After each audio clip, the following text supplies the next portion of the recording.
લક્ષ્ય ન્યૂઝ, એક નજર, એક લક્ષ્ય. ધ્રાંગધ્રા નરસિંહપરા વિસ્તારમાં રાત્રિ દરમિયાન 6.50 લાખની સોના અને રોકડ રકમની ચોરી. ધ્રાંગધ્રામાં પરિવાર પાસેના ઘરે સુવા ગયો અને ચોર 6.50 લાખના દાગીના ચોરી ગયો. ધ્રાંગધ્રા શહેરના નરસિંહપરા વિસ્તારમાં રાત્રિના સમયે રહેતા ખેડૂત પરિવાર ઘરને તાળા મારી પોતાના પાસેના ઘરમાં સુવા ગયા હતા. ત્યારે તસ્કરો રાત્રિના સમયે ઘરમાં મકાનના તાળા તોડી તિજોરીનું પણ તાળું તોડી સોના ચાંદીના રૂપિયા 6.50 લાખના દાગીના ચોરી કરી ગયા અને લઈ ગયા. આમ સવારે પરિવાર ઉઠીને ઘરે આવતા સામાન વેરવિખેર જોવા મળતા 16-8 પાંગસ 8 સહલાલાનો સ્ટાફ ઘટના સ્થળે દોડી આવ્યો હતો. FSLની હતી બોલાવી અને ચોરી અંગેની તપાસ. ત્યારે ધ્રાંગધ્રા સિટી પોલીસમાં ફરિયાદી દીપકભાઈ ઘનશ્યામભાઈ દ્વારા પોતાના ઘરમાં રાત્રિના સમયે સોના ચાંદીના રૂપિયા 6.50 લાખના દાગીનાની ચોરી થયાની ફરિયાદ નોંધાવતા બનાવને લઈને ચકચાર મચી ગયો હતો. ત્યારે પોલીસ દ્વારા ચોરીનો ભેદ ઉકેલવા માટે દોડધામ શરૂ કરવામાં આવી છે. ચોરી કરવા આવેલા તસ્કર ગેંગ પૂર્વ તૈયારી સાથે આવી હોવાનું જાણવા મળ્યું છે. એક પણ પુરાવા છોડ્યા નથી. FSLની ટીમને તિજોરી, કબાટ, અન્ય કોઈ પણ જગ્યાએ તસ્કર ગેંગના કોઈ નિશાન મળ્યા નથી. ફિંગરપ્રિન્ટ પણ જોવા આસપાસના વિસ્તારમાં અને રોડ ઉપરના CCTV કેમેરાની તપાસ શરૂ કરવામાં આવી છે. બ્રિજેશ ત્રિવેદી, સુરેન્દ્રનગર. મારું નામ દીપક ઘનશ્યામભાઈ લખન છે. અમે ધ્રાંગધ્રામાં કુંભારિયાની વાડી નરસિંહપરા નર્મદા કોટા પાસે રહીએ છીએ. અમારે ગત રાત્રે ચોરીનો બનાવ બનેલ છે, જે અમે તાત્કાલિક પોલીસને કાર્યવાહી કરી 5 વાગે.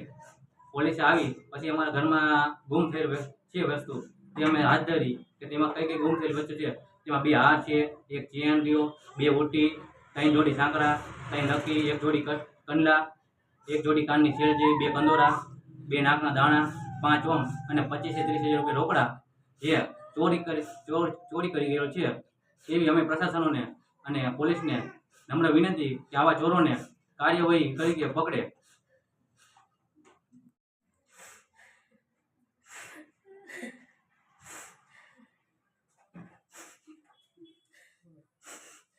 બેન, શું તમારું નામ?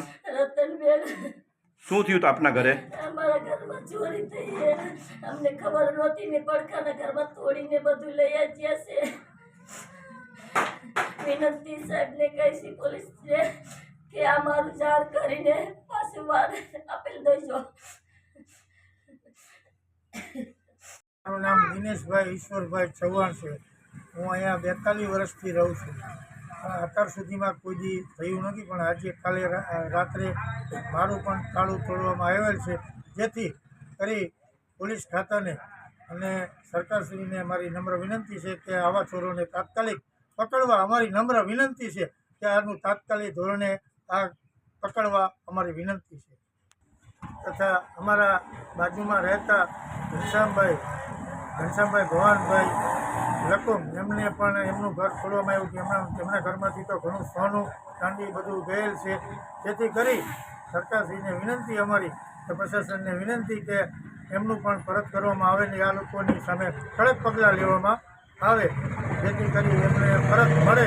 વસ્તુ જે ગઈ છે તે પણ પરત મળવામાં આવે, જેથી કરી અમારી નમ્ર વિનંતી છે. આડોશી પાડોશી અમારા બધા લોકોની વિનંતી છે કે આવા માણસોને પકડી અને આવા તત્વોને પકડીને એને સજા કરે અને જેથી કરી આમનું વસ્તુ જે ગઈ છે તે પણ પાછી મળે.